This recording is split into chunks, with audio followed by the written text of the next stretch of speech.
front of me is Xiaomi Redmi Note 9S, and today I would like to show you how you can select and delete multiple photos at once. Begin by opening Gallery app and holding one of your photos that you wish to get rid of.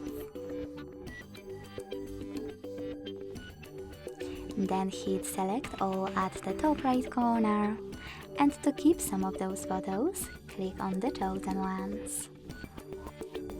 To get rid of the rest, use Delete at the bottom right corner and confirm your choice in the pop-up. Thanks so much for watching. If you enjoyed this video, leave a like, comment and subscribe. Bye!